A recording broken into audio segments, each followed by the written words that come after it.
புருஷன் செத்துட்டாதான் தாலி எடுப்பாங்க. அந்த கட்டின தாலி எப்படி சார் கழட்டி மாட்டுறது? நான் கழட்டி போடுறேங்க. இப்ப வரேங்க. என்ன இப்ப என்ன ஆக போகுது? என் புருஷனுக்கு ஏதாவது ஆக போதா? அதனுடைய மகிமை உனக்கு தெரியலையாமா? வேணாமா, போடுமா. தாலியோட மதிப்பு எனக்கு தெரியும். உங்க மருமகள் தாலியை கழட்டி வச்சாலும் உங்களுக்கு அது பிரச்சனை ஆட்சேபனை இல்ல? ஆட்சேபனை கிடையாது. இதான் ஜாலியா பேசுறீங்களா? தாலியே இல்லாம கல்யாணம் பண்ண முடியும். 4 மணிக்கு எழுந்துக்கணும். 9 மணிக்கெல்லாம் எழுந்துக்க கூடாது. என்ன பண்ணுவீங்க? எழுந்து சாணி தெளின்னு சொல்லிப்பேன். சாணி தெளி ஏந்தே. அது இப்ப காலைல எந்திக்கலன்னா வீட்டுக்கு ஓடிடுவீங்க. ஆமா, அம்மா கிட்ட போய் கத்துக்கிட்டு வாங்க. அப்புறம் என்னதான் அங்க கத்துக்கிட்டீங்க? எங்களுக்கு தேவையானது மட்டும் நாங்க சமைச்சு சாப்பிட்டுட்டு அவங்கள பட்னியா போட்டு போயிடுவோம். வயிறு காஞ்சா தன்னால எழுந்து சமைக்கிறாங்க சார். 3 நாளைக்கு ஒதுக்கி தான் சார் வைப்போம். ஒரு ரூம்ல உட்காந்துட்டு இருப்பாங்க. அவங்களுக்குன்னு தண்ணி தட்டு வனக்கட்டை 3 நாளைக்கு வரைக்கும் அப்படிதான் இருப்போம். அதுக்கப்புறம் 3ஆம் நாள் தலைக்கு ஊத்திக்கின்னு உள்ள வந்துருவாங்க. இப்ப சானிட்டரி நாப்கின் வந்துருச்சுல்ல, உங்களுக்கு யாரோ பண்ணாங்க, அதை நீங்களும் பண்றீங்க. நாங்க ஸ்ட்ரிக்டான மகளாக வச்சுக்கணும் சார். கண்டிப்பான மாமியார்கள் விசஸ் கலகலப்பான மாமியார்கள். நீங்கள் எப்படி எல்லாம் உங்களுடைய மருமகளை அடக்கி ஆள்கிறீர்கள்? எங்க மருமக வந்த உடனே சொல்லிட்டேன், புகுந்த வீட்டுல பிறந்த வீட்டு பெருமையா பேசக்கூடாது. அதே மாதிரி உங்க வீட்டுக்கு போய் எங்க வீட்டு குறைகளை சொல்லக்கூடாது. இதுதான் உன்னோட ஃபர்ஸ்ட் கண்டிஷன். ஐயோ, நீங்க ரொம்ப டேஞ்சர் போல்தே.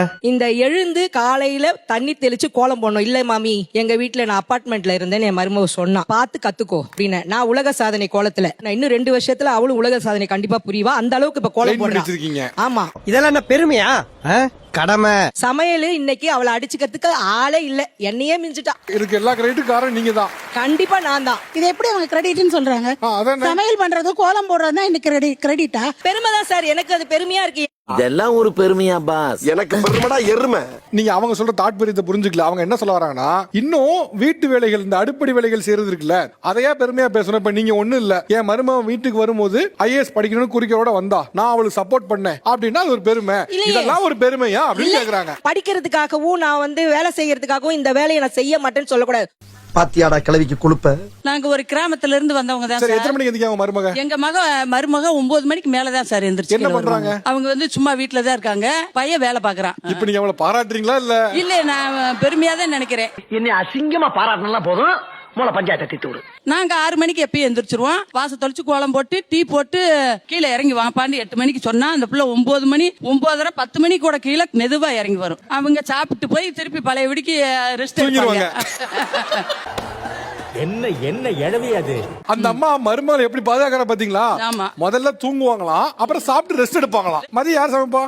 மதியம் நான் வந்துருவேன் சார். சாமி நீங்க வந்து சமைப்பீங்க? வந்துருவோம். அது வரைக்கும் அவங்க என்ன பண்ணுவாங்க? அவங்க மேல ரெஸ்ட் எடுத்துட்டு வருவாங்க சார் கீழே. சரி, உங்களுக்கு கொஞ்சம் கூட இப்போ உங்களுக்கு வீட்டுல மருமக ஒத்தாசை இல்லைன்னு வருத்தம் இல்லையா? நினைக்கவே மாட்டேன் சார். என்னங்க எனக்கு ஒண்ணுமே புரியல. அதுதானப்பா எனக்கும் புரியல. 9 மணிக்கு மேல மருமக எந்திப்பாங்க, சாப்பிட்டு மறுபடியும் ரெஸ்ட் எடுத்துருவாங்க.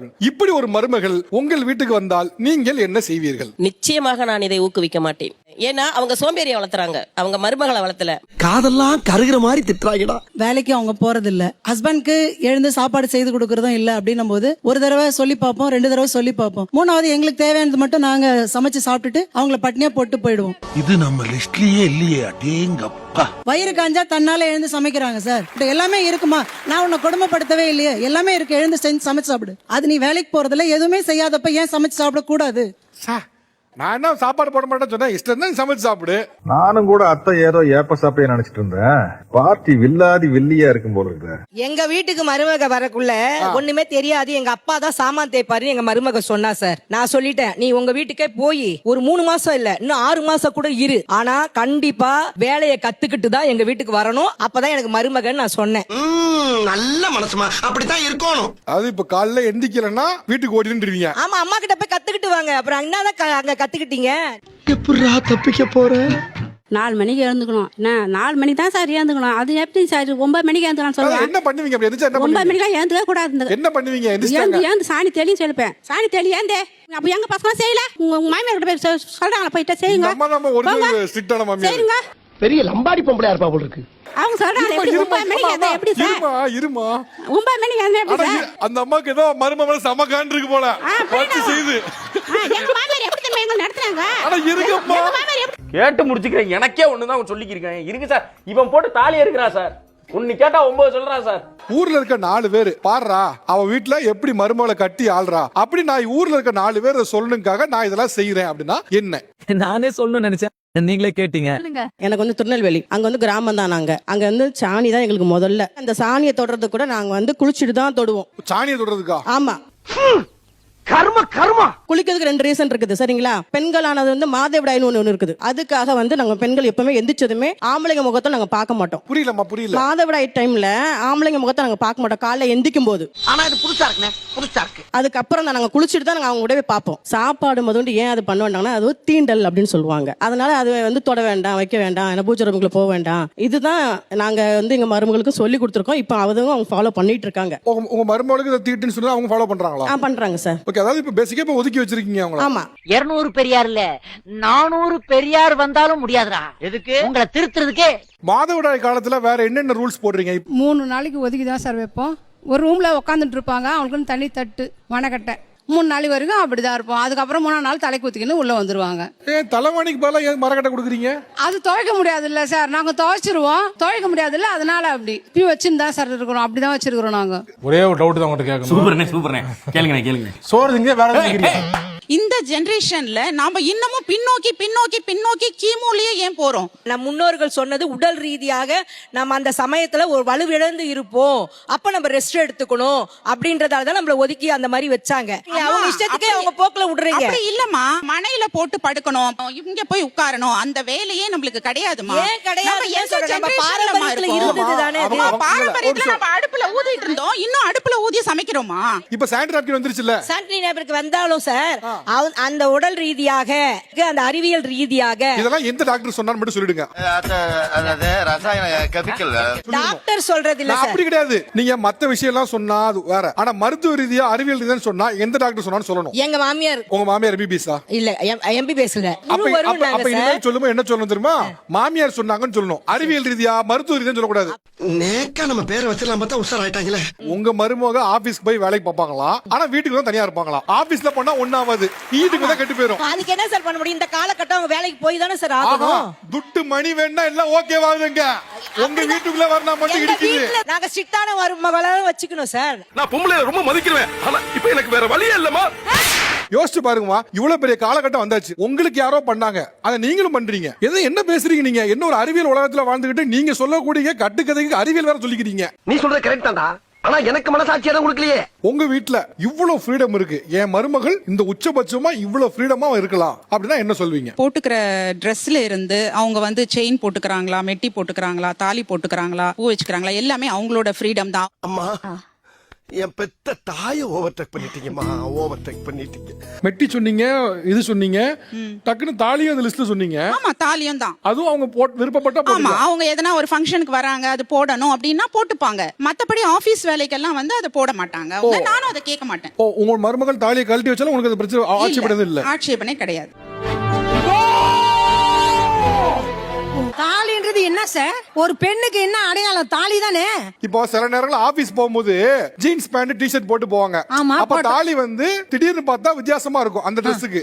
அதனால கழட்டி வச்சா எனக்கு ஆட்சேபணம் இல்லைங்கிறாங்க. அது ரொம்ப ரொம்ப தப்பு சார். தாலி புருஷன் செத்துட்டாதான் தாலி எடுப்பாங்க. அந்த கட்டின தாலி எப்படி சார் கழட்டி மாட்டுறது? அது ஒரு பண்பாடு கலாச்சாரம் அவங்க சொல்லி கொடுத்துக்கிறாங்களா மருமகளுக்கு? நல்லா கிளப்புறாங்கடா பீதிய. கலாச்சாரம் பண்பாடு எல்லாம் நம்ம பின்பற்றது தாமா, நம்ம நல்லா இருக்கணும்ன்றதுக்காக கொண்டு வந்தது தான். அது எப்படி வாழலாமா? தாலின்றது எதுக்கு தாலி கட்டாதே கல்யாணம் வாழ வேண்டியதுதானே? தாலி, மெட்டி, குங்குமம் வச்சுக்கிறது எல்லாம் அவங்களுடைய சுயமான உரிமை. அதுல வந்து யாருமே தலையிடவே முடியாது. கரெக்ட், நியாயமான பேச்சுப்பா. இதான் ஜாலியா பேசுறீங்களா? நீங்களே தாலி கழட்டி வச்சுட்டு வந்துக்கிறீங்க சார். ஒரு பெண்ணுக்கு வந்து விதவி ஆயிட்டா கூட, புருஷன் செத்துட்டா கூட அவளுக்கு வந்து பந்தரும் நடக்குது, அந்த தாலியை வேலையை வச்சுக்கிறா சார். அது உங்க விருப்பமா? விருப்பம் என் விருப்பம் கிடையாது. இதுவா நீங்க சொல்லி கொடுக்கறது மருமகளுக்கு? ஒரு மருமக புரியுது, உங்க வாயெல்லாம் பொங்கி கொதிக்குது சார். என்ன கொதிக்குது? நான் கழட்டி போடுறேங்க. இப்ப வரேங்க. என்ன பண்றீங்க? இப்ப கழட்டி தரேன் கையில. என்ன இப்ப என்ன ஆக போகுது? என் புருஷனுக்கு ஏதாவது ஆக போதா? என் புருஷனுக்கு ஏதாவது ஆயிடுமா? இப்ப நீ என்ன பண்ண போற? அதனுடைய மகிமை உனக்கு தெரியலையாமா? வேணாமா, போடுமா. தாலியோட மதிப்பு எனக்கு தெரியும். ஆனா நீங்க பேசுறீங்க பாத்தியா, இன்னொரு பெண்ணை அடக்கணும்னு. அவளை அடக்கி வைக்கணும். அதுக்கு இதுதான் மரியாதை. பெண்ணுக்கு வேலைக்கு தாலி. இப்படி எவ்வளவு நாள் ஏமாத்திட்டு தெரியுவீங்க நாட்டை? இந்த கிளி கிளிக்கிறாள் எந்த ஒரு காரியா இருப்பா? அப்ப எப்படிமா பண்பாடு கலாச்சாரத்தை நம்ம எப்படினா வாழலாம்? இங்கிலீஷ் படிச்சாலும் இந்த தமிழ்நாட்டுல எப்படினா வாழலாம்? இங்கிலீஷ் பாத்துமா என்னமா ஜாலியான வாழ்க்கை இது? இனஃப்டா அடிச்சிடு. அதெல்லாம் ஜாலி வாழ்க்கை நம்ம கேள்வி பண்ணக்கூடாது. உங்களோட கருத்து தாலி கட்டுறதா இருக்கலாம். ஆனா அப்படி தாலியை கலட்டுறவங்களையோ அல்லது தாலியை கொஞ்ச நேரம் எடுத்து வச்சிருக்கவங்களையோ மோசமா பேசக்கூடாது. நம்ம அப்படி நாக்கு மேல பல்ல போட்டு ஒருத்தர் பேசக்கூடாது. இருந்தாலும் கடலமுத்து ரொம்ப ஸ்ட்ரிக்ட்டுப்பா. நீங்க சொல்ற பண்பாடு நாகரிகம் பேசிட்டு இருக்க இதே தமிழ்நாட்டுல சுயமரியாதை திருமணம் ஒரு திருமணம் இருக்கு. 60களே கொண்டாந்துட்டாங்க. தாலியே இல்லாம கல்யாணம் பண்ண முடியும். மோதிரம் மாத்த வேண்டாம், செயின் போட வேண்டாம், பதிவு மட்டும் பண்ணா திருமணம் பண்ண முடியும். அப்படியா? அப்படித்தான். இப்ப ஒண்ணு இல்ல, எம்ஆர்ஐ ஸ்கேன் ஒண்ணு இருக்கு. தாலியை கழட்டி வச்சு தான் போகணும். இப்ப என்ன ஆகும்? தாலி கழட்டி வச்சு ஒரு 10 நிமிஷம் ஸ்கேன் எடுத்ததுனால அவன் கணவர் உயிருக்கு ஆபத்து வந்துருவா? சார் அந்த தாலி கழட்டினாவே கணவன் இறந்துட்டான்னு அர்த்தமா தான் எங்க மனசு பதறுது சார். கணவர் இறந்த பிறகும் தாலியோட இருக்கவங்க இருக்காங்களா இல்லையா? ஒரு சிலர் அதான் சொன்னேன் பாதுகாப்புக்காக இருக்கிறாங்க சார். அப்ப பாரம்பரியம் எங்க போச்சு?